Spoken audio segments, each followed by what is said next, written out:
MLAs వాళ్ళని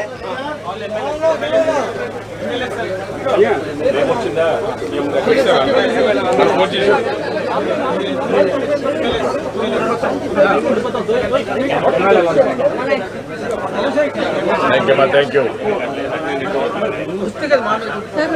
నమస్కారం అమ్మా, బాగున్నారా? ఎండే కదా, చల్లబడతాం కూడా ఇంకా పడలేదు విశాఖపట్నంలో. మీరు ఎండ తగ్గించాలి, చెట్లు పెట్టాలి బాగా. చూద్దాం బ్రీఫ్గా.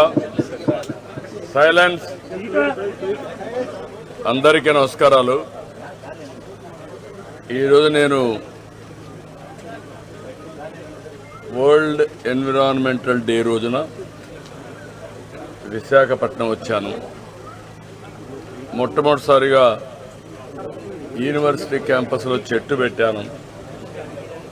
యూనివర్సిటీకి ఒక డైరెక్షన్ కూడా ఇచ్చాం, ఒక యాక్షన్ ప్లాన్ తయారు చేయమన్నాను. ఇందులో క్యాంపస్ ఒక ఆదర్శంగా తయారు చేయాలి, నెట్ జీరో కాన్సెప్ట్ తీసుకోవాలి, 100 సంవత్సరాల చరిత్ర కలిగిన యూనివర్సిటీ, ఒక హిస్టారికల్ యూనివర్సిటీ, నాలెడ్జ్ ఉండే యూనివర్సిటీ, ఎంతోమందిని బ్రహ్మాండమైన నాయకుల్ని తయారు చేశారు, రాజకీయ నాయకుల్ని, ఆంటర్ప్రెన్యూర్స్ని, అండ్ ఆల్సో అకాడమిక్గా లీడర్స్ని తయారు చేశారు. అలాంటి యూనివర్సిటీలో ఈరోజు నేను నెట్ జీరో కాన్సెప్ట్ని ఇంట్రడ్యూస్ చేసి, మీరు అన్నారు ఎండలు విపరీతంగా పెరిగిపోయినాయి, ఎన్విరాన్మెంట్ మొత్తం ఇంబ్యాలెన్స్ అయిపోయింది, ఎండలు ఎక్కువ ఉన్నాయి, లేకపోతే ఇమ్మీడియట్ థండర్ బోల్ట్స్. ఇది వాతావరణం యొక్క మార్పుల వల్ల ఇవన్నీ జరుగుతున్నాయి. దీనిపైన అందరూ శ్రద్ధ పెట్టాల్సిన అవసరం ఉంది. ఇక్కడ నెట్ జీరోలో మొట్టమొదటి సోలార్ చూశాను. కరెంటు మనమే ఉత్పత్తి చేసుకోవాలి, చాలా అవకాశాలు ఉన్నాయి. ఇప్పుడు వీళ్ళు చేసింది చాలా, 1,16,235 KWH చేశారు. 5,18,000 రూపాయలు వీడు కొంత సేవింగ్ అవుతుంది. 100% ఇక్కడుండే ల్యాండ్ 450 ఎకరాలు ల్యాండ్ ఉంది. ఇందులో బిల్డింగుల పైన ఎక్కడెక్కడ పెట్టగలుగుతారో పెట్టి, చెట్లు పెట్టే ప్లేస్లో కాకుండా 100% యూనివర్సిటీకి కావాల్సిన కరెంటు వీళ్ళే ఉత్పత్తి చేసుకోవాలి, అవసరమైతే వీళ్ళు బయట ఇవ్వాలి, ఆ పరిస్థితి రావాలి. That is one principle. రెండో చెట్లు.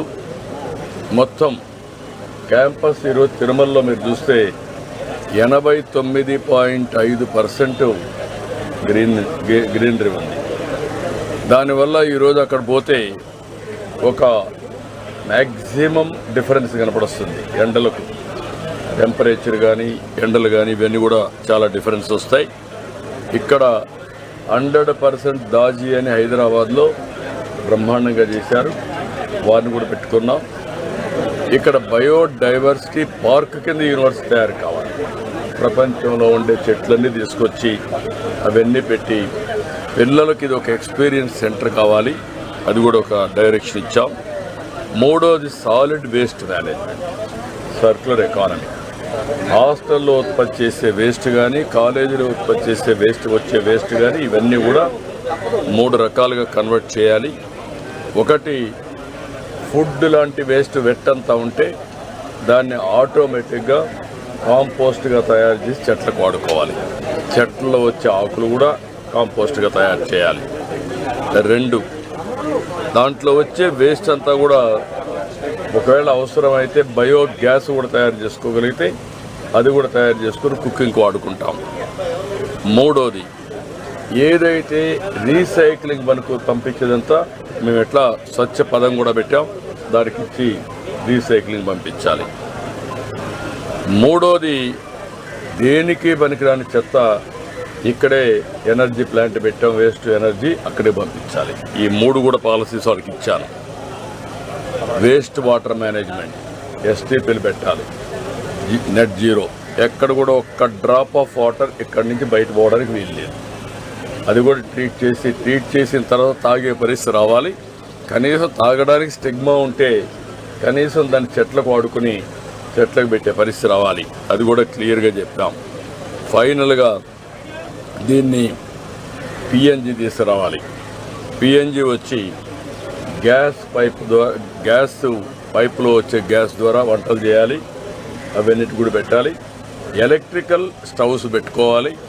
ఏదైనా ఎలక్ట్రికల్ స్టవ్ కానప్పుడు పిఎన్జి గ్యాస్ ద్వారా వచ్చే పైపు ద్వారా వచ్చే గ్యాస్ ఇవన్నీ చేసి నేను ప్రొఫెసర్ గారిని కోరా, వైస్ ఛాన్సలర్ గారిని, కమిటీ ఆఫ్ ప్రొఫెసర్స్ ఎవరైతే ఎక్స్పర్ట్స్ ఉన్నారో నాలెడ్జ్ ఉంటుందో ఆ డిపార్ట్మెంట్ బట్టి వాళ్ళని పెట్టి మొత్తం దీనంతా కూడా ఇన్ హౌస్ నాలెడ్జ్ని అవుట్ సోర్సింగ్ ఏజెన్సీస్ని పెట్టుకుంటాం. ఎగ్జిక్యూషన్ కోసం వాళ్ళని పెట్టి వీళ్ళు చేపిస్తారు. ఈ రెండు చేసిన తర్వాత యూనివర్సిటీ అనేది ఒక ఎక్స్పీరియన్స్ సెంటర్గా ఉండాలి. పిల్లలు ఇక్కడ బయోడైవర్సిటీ పార్క్ పెట్టాం. ఇక్కడికి వస్తే ఒక స్ట్రెస్ బరస్టర్ కింద ఉండాలి, ఒక అనుభవం కింద ఉండాలి. వాళ్ళు they have to love to study here. అలాంటి వాతావరణం క్రియేట్ చేయాల్సిన అవసరం ఉంది. స్టూడెంట్స్కి ఇది ఒక నాలెడ్జ్ అక్విజిషన్ హబ్గా కావాలి. నేర్చుకునే పరిస్థితి రావాలి. ఎక్కడ పోయినా జీవితంలో ఇది ఒక మార్పు తీసుకురావాలి. మూడవది, ఇది యూనివర్సిటీ ఒక మోడల్ యూనివర్సిటీ కావాలి. 4, ఏదైతే university all colleges affiliated colleges అన్నిటికీ వీళ్ళు గైడ్ చేయాలి. ఇమ్మీడియట్గా they have to take it up. They have to guide all universities and they have to get it done. దానికి ఏమేమి కావాలో వర్కౌట్ చేసుకుంటారు. ఇంకొక పక్కన top 3 universities in the world నాలెడ్జ్లో లేకపోతే టాప్ 10 or 20లో పెట్టుకొని ఆ స్థాయికి యూనివర్సిటీ చేరాలి. Premises one of the best premises. Location nobody will get this type of location happening. Visakhapatnam is next level now. ఇవన్నీ వచ్చినప్పుడు యూనివర్సిటీ కూడా ఆ స్టేజ్కి వెళ్లాల్సిన అవసరం ఉంది. ఒక బ్లూ ప్రింట్ తయారు చేస్తారు. అవసరమైతే ప్రతి ఒక్క స్టూడెంట్ కూడా యాక్షన్ ప్లాన్లో భాగస్వాములు కావాలి.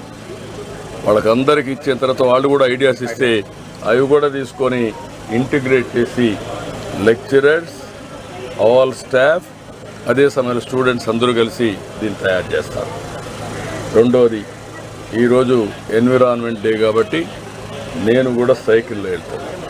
మళ్ళీ సైకిల్లోనే వస్తాయి. ఈరోజు మొదటి ప్రారంభం అందరికీ చెప్పాను, హీర్ ఆఫ్టర్ వర్డ్స్ వీలైనంత వరకు సైకిల్లో తిరిగితే ఏదో ఫోటోల కోసం కాదు, అది ఒక అలవాటు కావాలి, వే ఆఫ్ లైఫ్ కావాలి. ఎలక్ట్రికల్ సైకిల్స్ వచ్చేసాయి. ఒకటి కొనుక్కుంటే ఓపిక ఉంటే పెడలింగ్, ఓపిక లేకపోతే ఎలక్ట్రికల్.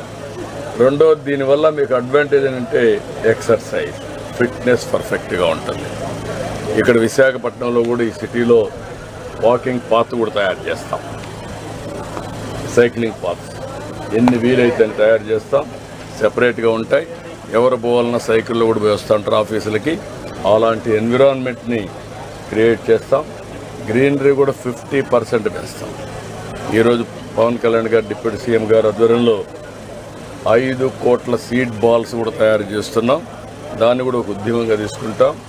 ఇప్పుడు 31.5% గ్రీన్ కవర్ ఉంది రాష్ట్రంలో. దీన్ని 2047 అంతకంటే ముందు 50% తీసుకుంటాం. Everywhere circular economy, net zero.